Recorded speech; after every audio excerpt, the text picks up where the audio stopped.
ठीक है, खैरियत से हैं? अल्लाह का करम सर, आप सुनाएं। शुक्र अल्लाह का बड़ा एहसान है। अस्सलाम वालेकुम सर। वालेकुम अस्सलाम।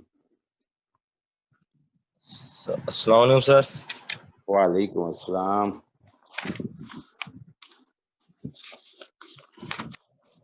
अस्सलाम वालेकुम सर। वालेकुम अस्सलाम।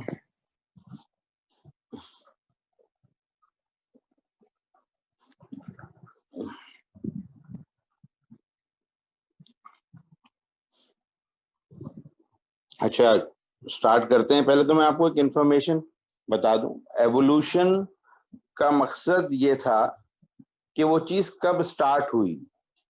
जैसे 1920 में ब्रॉडकास्ट पहली बार स्टार्ट हुई, अगर रेडियो की या आप फर्ज कीजिए टेलीविजन की, तो आपको ये लिखना है कि किस मुल्क में रेडियो कब स्टार्ट। जैसे फर्ज कीजिए पाकिस्तान में रेडियो सबसे पहले कब स्टार्ट हुआ, पाकिस्तान में रेडियो स्टेशन कब बना, टेलीविजन स्टेशन कब बना या टेलीविजन कब शुरू हुआ, और किस शहर में शुरू हुआ, सन, शहर। और कुछ लोग ये लिख सकते हैं कि भाई कि किसने शुरू किया। तो ये तीन चीजें इंपॉर्टेंट होती हैं। इसी तरह इंटरनेशनली भी किस मुल्क में किस सन में स्टार्ट।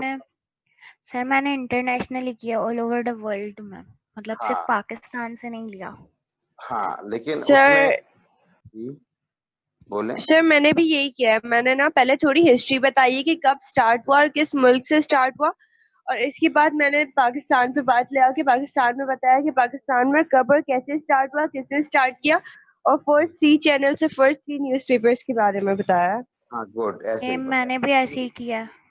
गुड। अच्छा, उसमें जब केयू में एग्जाम हो तो आपको जरूरी नहीं है कि ये लिखें कि मॉडल्स, ये तो अच्छी इंफॉर्मेशन है कि कौन सा टेलीविजन का मॉडल क्या था, ये किस तरीके का था, ये लिखना जरूरी नहीं होगा। जरूरी ये होगा कि टेलीविजन का मोड मीडियम कब स्टार्ट हुआ, किसने किया, किस मुल्क में, और कौन सा सन था। सही, बस ये इंपॉर्टेंट है। ठीक है जी, क्लियर हो गई बात? जी सर। और सर मैंने आपको जो फर्स्ट असाइनमेंट मेल किया था वो आपने देख लिया था सबका? जी, देख लिया हो मैंने। और अच्छा, सर एक सेकंड आप में से असाइनमेंट एक आपका या किसी का उस पे आरसी उस पे बना हुआ है, तो वो मेरे डॉक्यूमेंट व्यूअर पे खुल नहीं रहा, तो मैं ईमेल पे चेक करूंगा, उसमें शायद ओपन हो जाए वो। Okay sir. और सर जो सेकंड असाइनमेंट था ना उसमें सबको इश्यू आ रहा है, तो पूछना ये था कि आपसे कि आपने मॉडल और प्रोसेस कहा था, और मैंने आपसे देखिए जब क्लास में पूछा। मैं बता देता हूँ। प्रोसेस एक जनरल कम्युनिकेशन का प्रोसेस है जो आप लोगों को कराया था। जी सही। सर। मॉडल्स जो हैं वो मास कम्युनिकेशन के हैं, उसमें चैनल्स आ सर तो जाते आपने हैं। मॉडल्स तो पढ़ा। जैन उसके अंदर चैनल ऐड हो जाते हैं। जैसे आम में जो कम्युनिकेशन का प्रोसेस है उसमें मैसेज होता है, ठीक है जी। इनमें मैसेज के साथ चैनल्स आ जाते हैं मॉडल में। फर्क सिर्फ ये है, जैसे मीडियम होगा तो मास कम्युनिकेशन में कोई रेडियो का मीडियम होगा या न्यूज़पेपर का मीडियम होगा या टेलीविजन का मीडियम होगा। कम्युनिकेशन में तो मीडियम नहीं भी हो सकता, जैसे मैं और आप बात कर रहे हैं, इसमें तो खैर मोबाइल मीडियम, हम दोनों सामने खड़े होकर अगर बात करें तो कोई मीडियम है ही नहीं प्रोसेस में। सही। लेकिन मास कम्युनिकेशन के मॉडल में नेचुरली कोई ना कोई मीडियम या चैनल होगा। बड़े पैमाने पे कम्युनिकेशन करने के लिए हमें नेचुरली कोई ना कोई चैनल या मीडियम चाहिए होता है। क्लियर या नहीं? Sir clear. लेकिन सर ना मोस्टली स्टूडेंट्स ने जो काम किया ना उन्होंने कम्युनिकेशन के प्रोसेस को डिस्क्राइब किया, और उसी में हाँ, ना बीच में एक हेडिंग ऐड कर दी है मीडियम और चैनल की, और उसी में मास कम्युनिकेशन का लाइक बता दिया जो स्टेप चेंज था कम्युनिकेशन से। मैं तो सर यहाँ ये थोड़ी सी, हाँ, मैं आपकी बात समझ गया। अब मैं पॉइंट ऑफ व्यू बताता हूँ कि मैंने ये क्यों कहा। मैं ये चाहता था कि आप इसे सेग्रीगेट करके अलग अलग लिखें। देखिए, जरूरी नहीं होता इकरा कि मेरी और आपकी जो कम्युनिकेशन हो, आप मुझे ऐसे कह दो सर मैंने ऐसे कर लिया, ओके, क्योंकि मेरी और आपकी कम्युनिकेशन हो रही है। जी हम लोग सर। एक दूसरे को कम्युनिकेट कर रहे हैं और एक दूसरे को समझ जाएंगे कि इकरा ने ऐसे किया या जो जैन ने ऐसे किया। तो ये मेरी और आपका इंटरेक्शन है।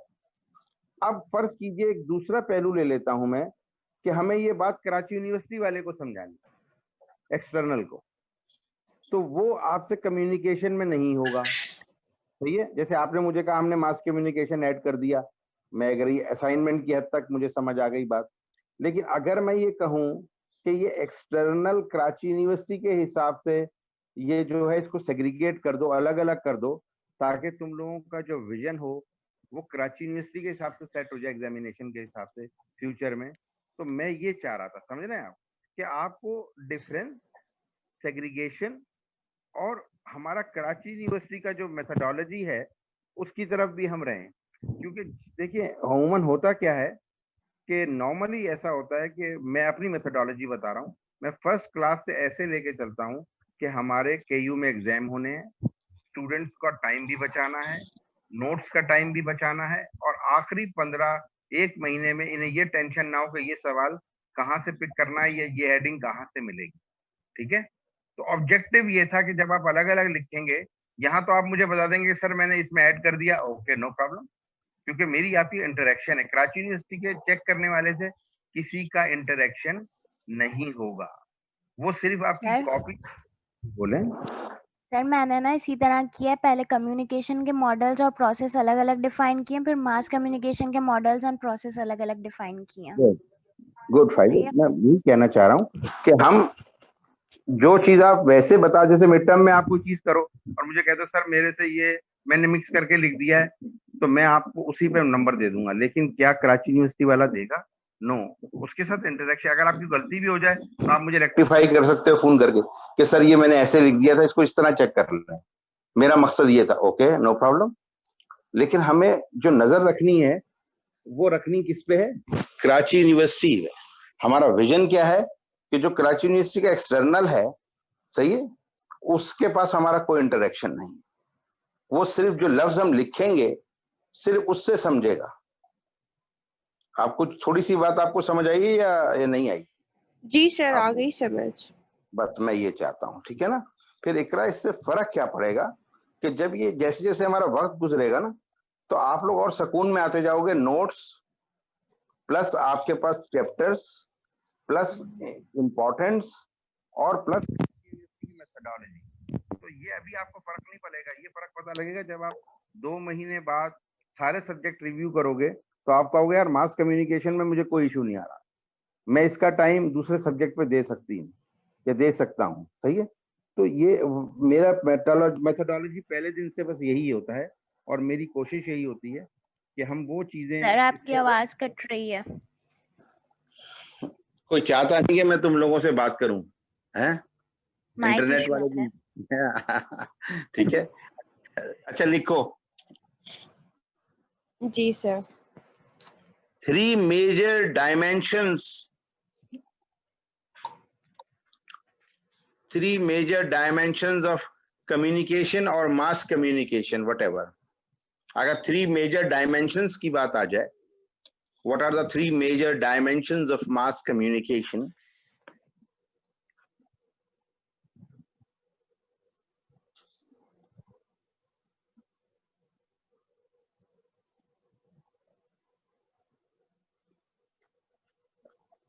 पहला लिखिए कंटेंट,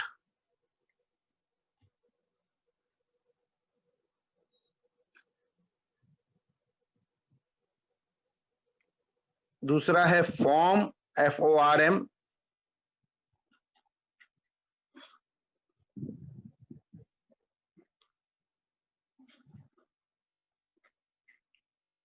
और तीसरा है destination.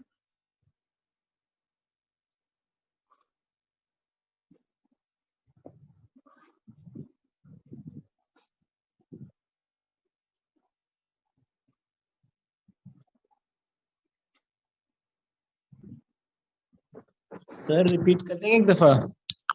First is content, second is form, FORM, third is destination.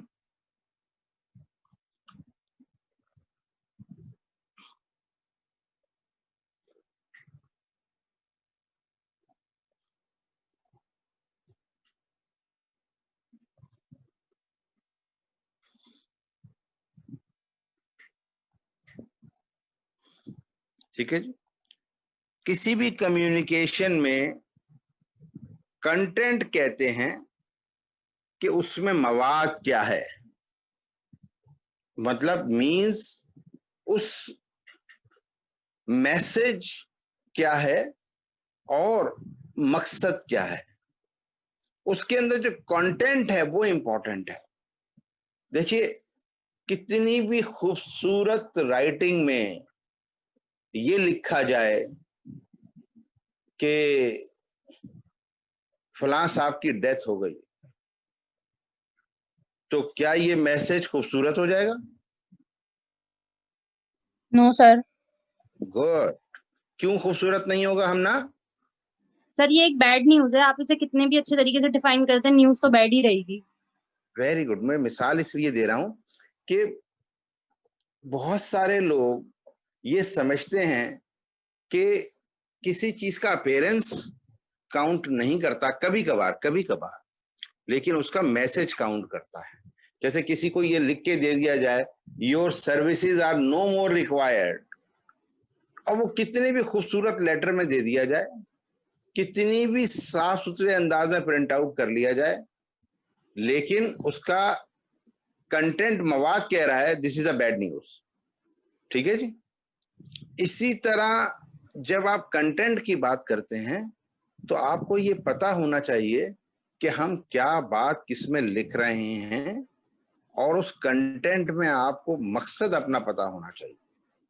तो people did not understand nowadays कि what is the importance of a content। देखिए, उसकी सबसे अच्छी मिसाल इस वक्त सोशल मीडिया है, जो मर्जी कंटेंट डाले जाओ, सही है। अब हो क्या रहा है कि कंटेंट मास कम्युनिकेशन में एक पूरी आवाम की राय बदलता है। अब जैसे मैं आपको अगर मिसाल दूं कि किस तरह कम्युनिकेशन, मास कम्युनिकेशन इफेक्ट करती है। Okay, talk, I don't know कि आप लोग कितने लिबरल हो और क्या आपकी सोच है, लेकिन मैं आपको एक मिसाल देना चाहता हूं कि डोरेमोन की मिसाल ले लें, या आप छोटे भीम की मिसाल ले लें, या इंडियन ड्रामों की मिसाल ले लें, या आप पाकिस्तानी टॉक शोज की मिसाल ले लें। अब पाकिस्तानी टॉक शोज में अगर अगर अगर अगर 8 या 10 मॉडल्स बगैर दुपट्टे बैठती हैं या वो दुपट्टे को फेवर नहीं करती, तो ये मास कम्युनिकेशन इफेक्ट कर रही है, और ये पूरा चैनल दुनिया पाकिस्तान भर में देखा जा रहा है। तो जो प्रीमेच्योर बच्चियां हैं वो भी देख रही हैं, जो मेच्योर है वो भी देख रही हैं, और जिनके कच्चे जहन है वो भी देख रही हैं। तो 8 मॉडल सिर्फ पाकिस्तान की जितनी टेलीविजन इंडस्ट्री देखी जाती है 80% कह लें, उस पर इफेक्ट कर रही हैं। सिर्फ 8 लड़कियां इस पूरे माशरे को इफेक्ट कर रही हैं। सही। अब वो कंटेंट जो बोलेंगी, जो मकसद होगा बात करने का, सही है ना, उससे पूरा माशरे में इम्पैक्ट आएगा। इसलिए जब आप मास कम्युनिकेशन में कंटेंट कहते हैं तो कहते हैं कि इसमें मवाद क्या है। इसीलिए आपने देखा होगा कि डोरेमोन को बैन किया गया, पबजी को बैन किया गया, क्योंकि मास लेवल पे इफेक्ट कर रहा है, इसका कंटेंट हमारा फेवर नहीं कर रहा हमें। सही है। तो ये क्या चीजें हैं सर? आवाज कट रही है सर, बहुत ज्यादा। यस सर, बहुत यार, हल्के भी आ रही है। आप सही आ रही है? जी I सर, have to अब ठीक change है। it. चलें, तो मैं ये कह रहा था कि अब आपको समझ आया कि कंटेंट जो है माशरे में मास लेवल पे मास कम्युनिकेशन में कैसे इफेक्ट करता है। सही है ना। तो इसकी मिसाल मैंने आपको मॉडल्स की भी दी, इसकी मिसाल मैंने आपको डोरेमोन की भी दी, इसकी मिसाल छोटे भीम से भी दी, इसकी मिसाल पबजी से भी दी। तो हमारे पूरे माशरे पे वो चीजें इफेक्ट करती हैं। तो इसीलिए कंटेंट को पहले वेरीफाई किया जाए। जैसे इसकी बेहतरीन मिसाल आजकल अर्तुगरुल है। अर्तुगरुल पाकिस्तान में एक नई वेव लाया। पाकिस्तान में देखे जाने वाले ड्रामों में सबसे मकबूल ड्रामा, सही, डबिंग में अब उसकी वजह क्या है कि वो एक लोगों में जोश, जज्बा, ईमान की ताकत जो भी कह लें, तो इसी तरह अगर पॉजिटिव इफेक्ट होता है तो नेगेटिव उससे ज्यादा होता है। तो कंटेंट बहुत इंपॉर्टेंट है कि what is the content inside, और उसका असल मैसेज वो देना क्या चाह रहे हैं। तो इसीलिए जो असल मैसेज होता है, दुनिया भर में थिंक टैंक्स होते हैं जो उनको ऑब्जर्व कर रहे होते हैं कि ये कंटेंट्स क्यों चलाए जा रहे हैं। जैसे एक कंटेंट आया था, पाकिस्तान का पढ़ने लिखने के सिवा पाकिस्तान का मतलब क्या है, ये आपको पता है किसने दिया था? एनीवन कैन नहीं आंसर? सर। ये जियो टेलीविजन ने दिया था पहली बार। अब बहुत बड़ा मास मीडिया है, लेकिन असल जो मेरी जनरेशन के लोग थे उन्हें पता था कि पाकिस्तान का मतलब क्या, ला इलाहा इल्लल्लाह। क्या था पाकिस्तान का मतलब? क्या आप लोग रिपीट करेंगे, क्या था पाकिस्तान का ला मतलब? इलाहा इल्लल्लाह। Very good. अब फर्ज कीजिए कोई बच्चे जो 7-8 साल के हों, 10 साल के हों, जो जियो से जिन्होंने या सुना, तो क्या उन्हें ये उनके लिए स्लोगन क्या हो जाएगा? पढ़ने लिखने के सिवा पाकिस्तान का मतलब क्या? यही हो जाएगा ना स्लोगन उनके लिए, तो क्योंकि उन्होंने वही सुना है टेलीविजन पर। और मेरे लिए स्लोगन क्या है? पाकिस्तान का मतलब क्या, ला इलाहा इल्लल्लाह। That was the original slogan. लेकिन ओरिजिनल स्लोगन को डी शेप करके ला इलाहा इल्लल्लाह निकाल के ब्रॉड मीडिया के ऊपर पढ़ने लिखने के सिवा डाल दिया। तो ये ब्रॉड मीडिया के थ्रू बहुत सारी चीजों को चेंज किया जाता है। जैसे ब्रॉड मीडिया के थ्रू ये भी चेंज किया जाता है कि आप सिर्फ और सिर्फ डायलॉग से सारे दुनिया के मामले हल होंगे। लेकिन डायलॉग से हल हो रहे हैं कोई? अगर ट्विन टावर गिरा था तो क्या डायलॉग्स के ऊपर हल हुआ है? आप बताइए। उन्होंने अफगानिस्तान में हमला नहीं किया? अरे सर तो ऐसा ही है ना।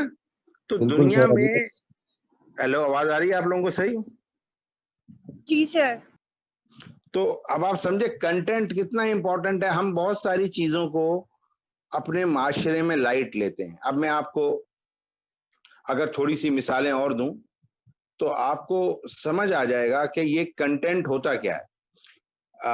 है तो थोड़ी सी डिफिकल्ट चीज समझने के लिए, लेकिन मैं ये चाहता हूं इसके सब्जेक्ट में आपका इंटरेस्ट बढ़े। अब एक एडवर्टाइज आता था, मैं आपको बताता हूं कि 2 बच्चे आ रहे हैं। एक बच्चा आते ही छींक देता है, मतलब छींकता है, तो दूसरे बच्चे की मां पूछती है आपने क्या खाया? वो कहता है मैंने दूध पिया, मैंने शहद पिया, फिर भी छींक रहा है। और दूसरा बच्चा उसके बराबर में खड़ा होता है, वो कहती है आप क्या लेते हैं? वो कहता है मैं सिर्फ लाइफ बॉय या सेफ गार्ड से नहाता हूं, और वो तंदुरुस्त है। अब आपको इस मैसेज में क्या समझ आया पता है आपको? सर ये ना मैसेज एक ऑपोजिट वे में चला गया कि वो कह रहा था कि उसका हेल्दी इंटेक है, लेकिन इसकी जगह एक सोप के ऊपर बात चली गई कि अगर आप हेल्दी इंटेक नहीं भी ले रहे और अगर आप एक प्रॉपर सोप यूज कर रहे हो तो आप हेल्दी रहोगे। हाँ, अब इकरा इसका दूसरा व्यू समझाऊं आपको क्या है? ये सर जर्म्स लग रहे हैं पर हेल्दी इंटेक जरूरी नहीं है। फायदा इसका अब आपको मैं इम्पैक्ट बताता हूँ क्या है। इसका इम्पैक्ट ये है कि दूध और शहद दोनों सुन्नत हैं। क्या है? सुन्नत है। सुन्नत है।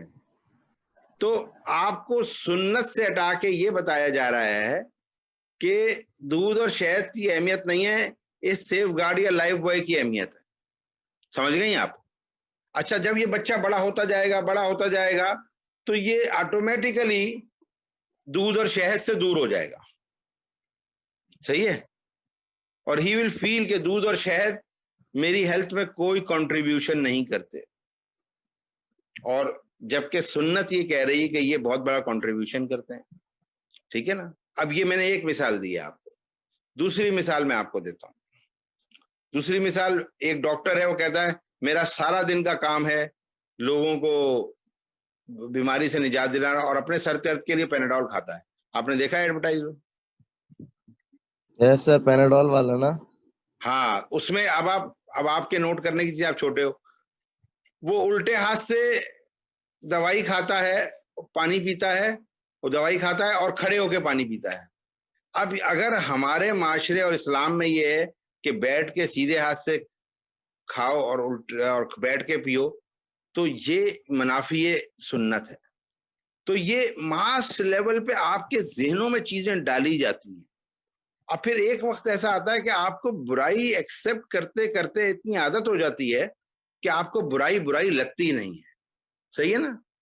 तो जब बुराई बुराई नहीं लगती, अब मास मीडिया जो है वो खराब करने का बहुत बड़ा जरिया है। इसी तरह आहिस्ता आहिस्ता आपको चीजें पता नहीं लगती। जिस तरह आपने फेयर एंड लवली का एक पुराना एड नेट पे निकाल के देखें, क्रिस्टन क्रॉस, एक सर्कल हाफ, एक सर्कल फुल, क्रिस्टन क्रॉस, सुना है किसी ने ये? शायद यस सर। सर। सुना है जी, ना? अब sir. Christian cross is a sign of Christianity. Christian cross किसको कहते हैं? जब ये क्रिश्चियंस अपनी इबादत करते हैं तो एमेन वाली in the name of the Father and the Son and the Holy Spirit, Christian cross means जो क्रॉस बनाते हैं वो। तो ये अपनी चीजों को इस तरह प्रमोट करते हैं कि अच्छा, जिस तरह सैमसॉल है, सैमसॉल में एक लड़की की आंख दिखाते हैं, ये यहूदियों में दज्जाल की निशानी है, लेकिन आपको फोटोग्राफ लगेगी। अब जिस तरह आपको एडवर्टाइज लगेगा क्रिस्टन क्रॉस, एक सर्कल हाफ, एक सर्कल फुल, ठीक है जी, लेकिन क्या आपके माशरे में उन्होंने बड़े इत्मीनान से ये चीज डाल दी। अब जिस तरह आप इंडियन मिसाल ले लो, वो जिस तरह वो शाहरुख खान का गाना कौन सा था उसका, जिसमें वो ओम शांति ओम का है, किसी ने सुना है वो गाना ओम शांति ओम का? कौन सा था यार वो जैन? हेलो? यस सर, कौन सा वाला? वो जो था ना, ऑल कूल बॉयज। हाँ, अब उसमें ओम क्या है? शांति ओम, वही है, नाम ही हाँ, ओम लेकिन शांति। ओम शांति ओम उनका भजन है। अब अगर आप गाने के तौर पे भी गुनगुना रहे हो तो वो उनका भजन है, समझ गए आप? वो उनका रिलीजन का या धर्म का हिस्सा है, ओम शांति ओम, अस्तगफिरुल्लाह। लेकिन वो हर आदमी के मुंह पे कैसे ले आए? वो बड़े इत्मीनान से ले आए। अब आपके घर में ही बज रहा होगा, आप भी सुन रहे होगे, म्यूजिक भी लव कर रहे होगे, लेकिन एक्चुअली क्या हो रहा है? सही कि उन्होंने अपना एक मीडियम के थ्रू आप तक अपना भजन पहुंचा दिया। सही है? अब ये बात समझने के लिए आपको समझना होता है कि आपके मुल्क में कौन कौन से कंटेंट मास कम्युनिकेशन में आ रहे हैं। अच्छा, ये समझना बहुत जरूरी है कि कौन कौन से मवाद आपके मुल्क में कंटेंट भेजे जाते हैं और किस किस तरीके से भेजे जाते हैं, लोगों को कैसे प्लांट किया जाता है, कैसे मैसेज बनाए जाते हैं। सही है ना? तो एक वक्त आता है कि आपको वो मैसेज अच्छा लगता है क्योंकि आप बचपन से सुन रहे होते हो, लेकिन वो आपके बेसिकली आपके मिजाज के और आपके माहौल के अगेंस्ट होता है, या कभी कभी आपके बिल्कुल रिलीजन के भी अगेंस्ट होता है। लेकिन ऐसा लगता है कि आपको, अब जैसे इसकी दूसरी एक और मिसाल ले लो कि जो लोग बाहर से आते हैं, जो लोग बाहर से आते हैं, सही है ना, वो बहुत सारी चीजों को बुरा नहीं मानते, लेकिन यहाँ के माँ बाप से अगर आप कहें तो वो बहुत सारी चीजों को फील करेंगे, कहेंगे नहीं भाई ये हमारे माशरे में ये चीज नहीं है। सही है ना? तो वो सब चीज कंटेंट में आती है। और मास कम्युनिकेशन में अखबार की एक लाइन मैंने पहले दिन भी बताया था, बहुत ज्यादा हलचल मचा सकती है, और टेलीविजन की एक खबर। तो we should be very very careful about these things, say content. दूसरी चीज है फॉर्म, किस फॉर्म में जा रही है। सर हाँ जी, सर अभी आपने ये सब चीजें बताई, तो ये तो मास कम्युनिकेशन का नेगेटिव इम्पैक्ट पड़ रहा है सोशल मतलब पॉलिटिकल लाइफ में भी, सोशल लाइफ में भी, जो ह्यूमन लाइफ है। तो सर इसको हम किस तरीके से ऐसा हो गया हम कंट्रोल कर सके, क्योंकि ये सब चीजें हमारे यूज टू हैं, हम इसको एकदम छोड़ नहीं सकते। लाइक टीवी भी हाँ, वेरी बहुत गुड। शौक से हाँ, देख सकते हैं, मोबाइल भी छोड़ नहीं सकते। उसको कंट्रोल करने का तरीका सिर्फ ये है कि हम आपस में जो एजुकेटेड लोग हैं वो इसको ट्रांसफॉर्म करें। समझ रहे हैं आप?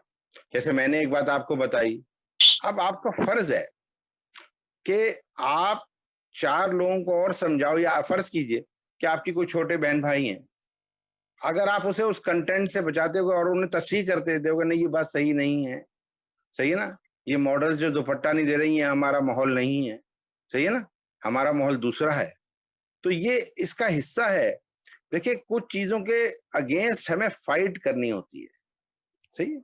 और जैसे मैं इस बात पे बहुत सारी बातों पे मैं सपोर्ट करता हूँ गवर्नमेंट को कि जिस तरह पबजी हो या कोई और चीज हो या कुछ ऐसे मवाद हो जो गंदे मवाद हो उन्होंने बैन किए हैं, that is very good for our generation. क्योंकि एक हद तक बहुत सारी चीजें मेरे सामने आप घुमाए, मैंने दुनिया देखी हुई, अल्लाह ताला मुझे बचा लेगा बहुत सारे मामला से, लेकिन प्री मेच्योर देन नहीं बच पाते, सही है ना, उनके लिए बहुत प्रॉब्लम होती है। तो अभी हमारी एक जनरेशन अभी भी सेफ है, जो मेरी जनरेशन है, सही ना, आई एम 52, तो मेरी जनरेशन अभी भी अल्हम्दुलिल्लाह सेफ है बहुत सारे मामला से अल्लाह, लेकिन आने वाली जनरेशन आर इन डेंजर। तो हमारी एजुकेशन में जो बार बार आपने देखा होगा बहुत सारे थिंक टैंक्स उठाते रहते हैं कि भाई हमारे सिलेबस से ये बचपन में बच्चों का ये नीचे लिखा। जैसे मैं पढ़ता था जब बचपन में तो सीरतुन नबी के पूरे चैप्टर्स होते थे, सब चीजें होती थी, हमारे टीपू सुल्तान के बारे में होता था, सबके बारे में। अब ए लेवल ओ लेवल जो बच्चा पढ़ रहा है वो तो चंद्रा गुप्ता पढ़ रहा है, वो दूसरी चीजें पढ़ रहा है, सही है, वो फ्रेडरिक पढ़ रहा है, उसे क्या पता लगेगा कि आपके इस्लामिक हीरोज कौन थे, आपका हजरत मोहम्मद सल्लल्लाहु अलैहि वसल्लम का रोल क्या है। तो फिर हजरत मोहम्मद सल्लल्लाहु अलैहि वसल्लम का रोल बताने के लिए आप ए लेवल ओ लेवल करा लें, आप कैम्ब्रिज में पढ़ा लें, लेकिन फिर आपको करना क्या पड़ेगा कि आपको अपने घर से बेसिक तरबियत बेहतर करनी पड़ेगी। तो ये जो आप लोगों को बातें समझा रहा हूँ इसलिए कि ये बातें, मास कम्युनिकेशन पढ़ना कोई बुरी बात नहीं है या बड़ी बात नहीं है, लेकिन डेप्थ को समझना बहुत जरूरी है। जो शख्स लोग अपने ओरिजिन को छोड़ देते हैं, जो लोग किसी चीज की डेप्थ नहीं समझ पाते, वो फिर लॉस में जाते हैं, वो नेशंस ही लॉस में जाती हैं ओरिजिनली। आज बहुत सारे मुल्क दुनिया के अपनी तरक्की से परेशान है, तरक्की से परेशान है। मतलब अभी आप छोटे, मैं कोई आपको मिसाल भी नहीं देना चाहता, I don't want to go into it, ठीक है। तो दूसरी चीज है फॉर्म, किस फॉर्म में भेजी जा रही है, मतलब वो रिटर्न फॉर्म में है, वो वॉइस ओवर में है, वो टेलीविजन के थ्रू है, वो कौन सा मीडिया है जो यूज कर रहा है, ये तीसरी चीज है डेस्टिनेशन, पहुंचाई कहां जा रही है ये चीज, ये कम्युनिकेशन पहुंचाई कहां जा रही है, डेस्टिनेशन क्या है, सही है ना। तो ये डेस्टिनेशन जो है ये बड़ा इंपॉर्टेंट है कि किस, अब यूथ के लिए मैसेज है, बूढ़ों के लिए मैसेज है, बच्चों के लिए मैसेज है, सही है ना। ये डेस्टिनेशन कहलाता है कि what is the ultimate destination where I have to launch my communication, सही ना। तो ये सारी चीजें जो आप समझते हैं, सही ना, ये आपको समझनी चाहिए। अब किसी भी कम्युनिकेशन के 3 एलिमेंट होते हैं, और ये तो डायमेंशन थी ना, 3 एलिमेंट्स कौन से हैं, लिखिए 3 एलिमेंट्स ऑफ कम्युनिकेशन कौन से होते हैं। सोर्स, सॉरी सर, जी सर डेस्टिनेशन में हमारे पास मतलब मास कम्युनिकेशन वालों का टारगेट होता होगा कि brain, human brain, effect on human brain, या फिर हाँ, कोई भी अच्छी बात उनके माइंड पे। आप डेस्टिनेशन देखें, लड़कियां भी हो सकती हैं डेस्टिनेशन। जैसे मैं एक बात बताता हूँ, अब आजादी की बात आ रही है तो मैं आपको यूं बता रहा हूँ, हर वक्त मिसाल यूं दे रहा हूँ कि आप जानते हैं उन चीजों को। अब एक एडवर्टाइज आया कि असलम भाई या पता नहीं कौन से भाई, अब मेरी इसके लिए एक तस्वीर बना दें, अब मेरी ऐसे एक तस्वीर बना दें। उन्होंने कहा इतनी तस्वीरें को कहना, एक बैंक में देनी है, एक जानी है, और वो शाम को डीजे बन जाती है, एक ही लाइफ है, सब कुछ करूंगी। ये क्या टैग है, एक ही लाइफ है, सब कुछ करूंगी। इसका मकसद समझ रहे हैं ना आप। वो कह रही है लड़की की एक ही जिंदगी है, मतलब अब फॉरेन की जिंदगी में लड़कियां बेबाक होती हैं, बहुत सारे स्टेप्स ले लेती हैं, तो क्या हमारे माशरे में ये अलाउ है? No sir. हाँ, लेकिन बहुत सारी बच्चियां इससे इन्फ्लुएंस हो जाती हैं, कहती हैं नहीं टारगेट होने चाहिए, मैं ये भी कर सकती हूँ, मैं ये भी कर सकती हूँ। अभी आपने लेटेस्टली देखा होगा ये जो स्टूडियोज का म्यूजिक का शुरू हुआ है, उसमें लड़कियां छोटे छोटे से इंस्ट्रूमेंट्स बजा रही हैं, लड़कियों को डीजे बनाया जा रहा है, सिंगर। तो ये क्या है कि माशरे को चेंज करने के लिए किया जाता है। तो ये जब ही माशरे बचते हैं जब आप बिल्कुल अपने आप को बेहतर तरीके से रखते हैं। इसकी लेटेस्ट मिसाल आपके पास सऊदी अरब है। अभी सऊदी अरब में कितनी चेंजेस आ गई थी, वुमेन ड्राइवर्स, ये सब कुछ, लेकिन उन्हें इसका प्रॉब्लम आया फिर, ठीक है ना। खैर any how, first is 3 elements कौन से होते हैं? सोर्स, मैसेज और डेस्टिनेशन। 3 मैसेज कौन से हैं? Source, message and destination.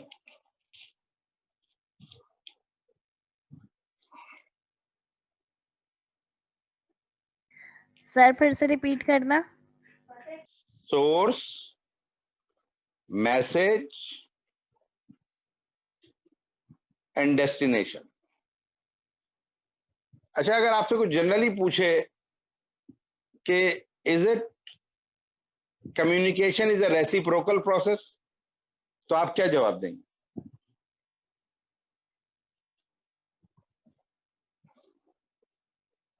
आप क्या जवाब देंगे अगर आपसे पूछे कोई communication is a reciprocal process, तो आप क्या जवाब देंगे?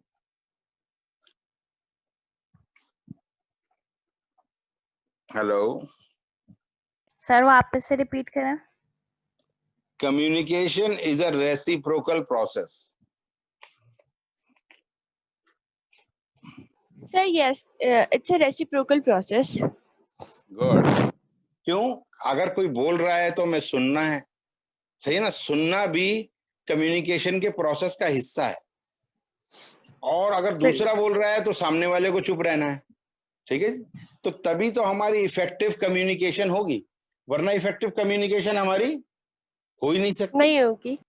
एग्जैक्टली। तो इफेक्टिव कम्युनिकेशन के लिए जरूरी है कि हम रेसिप्रोकल एक्ट रखें कम्युनिकेशन में, ठीक है जी। गॉट द पॉइंट और नॉट? अच्छा, अब आप मुझे बताइए कि ये सोसाइटी का क्या इम्पैक्ट होता है मास कम्युनिकेशन में?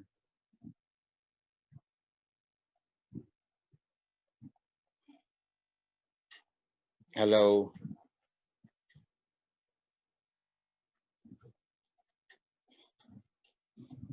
हेलो,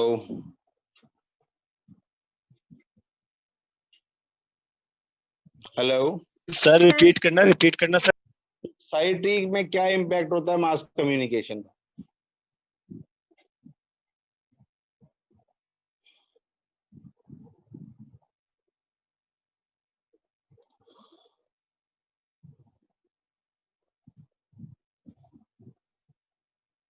सर हमें ये बताना है कि सोसाइटी पर क्या इफेक्ट पड़ रहा है मास कम्युनिकेशन का। जी जी, क्या आप पूछे जरा, क्या मैं आपसे सवाल पूछ रहा हूँ, सोसाइटी का क्या इम्पैक्ट पड़ता है मास कम्युनिकेशन? सर अगर पॉजिटिव और नेगेटिव दोनों।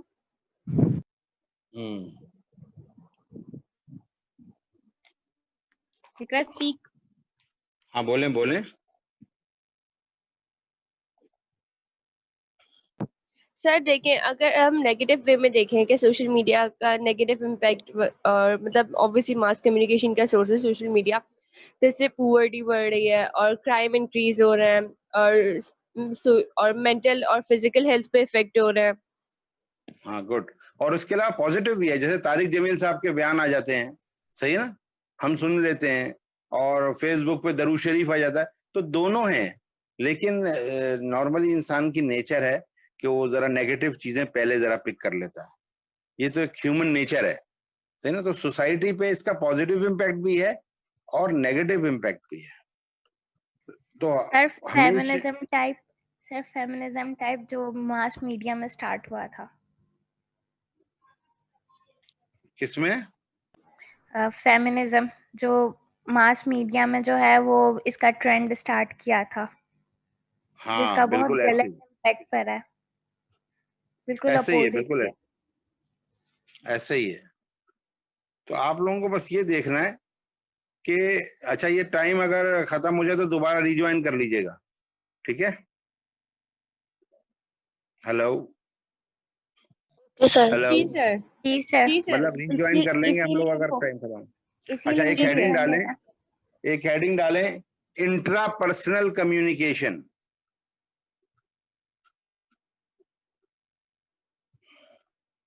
INTRA, intra personal communication.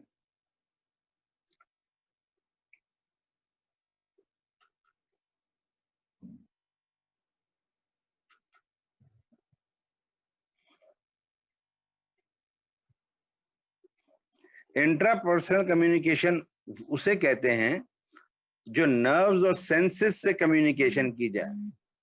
इंसान अपने आप से सोच के जो फैसला करता है और अपने आप को जवाब जो देता है, सही है ना, इसे क्या कहते हैं? Hello, intrapersonal communication. Intrapersonal, very good. फर्ज कीजिए कि आपने जहन में कोई चीज सोची और खुद ही उसका फैसला कर लिया, महंगी है, सस्ती है, अच्छा है, बुरा है, पसंद है, नापसंद है, सही है। ये आपस में जिसे कहते हैं नर्व्स बैटल, सोच की जंग, सोचों की बात, सोच में ही जवाब, that is called intrapersonal communication. मैं ही सवाल करूं और मैं ही जवाब दूं सोच में, या मैं कंफ्यूज रहूं, या मैं कोई फैसला कर लूं, तो ये कौन सी कम्युनिकेशन होगी?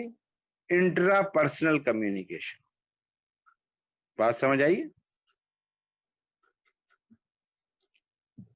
हेलो, जी सर। Yes sir. जी सर। ठीक है ना? हाँ, इसका अब फर्ज कीजिए, अब मैं आपको पहली क्लास का रेफरेंस देता हूं। जब मैंने कहा I don't like all of you, तो ऑल ऑफ यू, तो आपने जहन में सोचा कि यार सर हमारे बारे में अच्छा नहीं सोचते, ऐसा ही है ना? वो जो आपने अंदर सोचा, दैट इज इंट्रापर्सनल कम्युनिकेशन। खुद से फैसला करके आपने कह दिया नहीं सर, हमें, मैं आपको क्या बुराई नजर आई, क्या बुरा था, और जब आपने जवाब सुना तो आप पॉजिटिव हो गए, ठीक है ना? तो ये क्या चीज है सारी? ये क्या सर चीज है? हम इंट्रापर्सनल कम्युनिकेशन। हाँ, सेल्फ कम्युनिकेशन, जो आप अपने, किसी ने लिख के मुझे भेजा है, आप सेल्फ कम्युनिकेशन भी कह सकते हैं, सही है ना? जो अपने आप से करें, अपनी जात से करें, ठीक है ना? खुद ही सोचिए और खुद ही जवाब दें, that is called self communication. Intrapersonal. Good. तो इंट्रापर्सनल कम्युनिकेशन, आप खुद से सोच के जो फैसले करते हैं, डिसीजन करते हैं, किसी चीज को अंदर अपने इकरार कर लेते हैं, किसी को सोच लेते हैं, दैट इज कॉल्ड इंट्रापर्सनल। इसका एक बड़ा इंपॉर्टेंट रोल है, क्योंकि जो आप सोच रहे होते हो कम्युनिकेशन में, वही कभी एक्सप्रेस करते हो, ऐसे ही है ना, या नहीं है? हेलो सर दोबारा रिपीट कर जी दीजिए। सर, ऐसा ही है। कह रहा हूं, हमारे मुंह से अक्सर ऐसी चीजें निकल जाती हैं जो हम सोच रहे होते हैं, सही है ना? अगर आप कम्युनिकेशन पे अपनी गौर करो तो कभी कभी हम ऐसे वर्ड्स लिखते होते हैं जो हमारे दिमाग में होते हैं, या हमें लिखा हुआ वो नजर आ रहा होता है जो हम सोच रहे हैं। कभी आपके साथ ऐसा हुआ या नहीं हुआ? Yes sir. सर हुआ है। है ना? मतलब अक्सर तो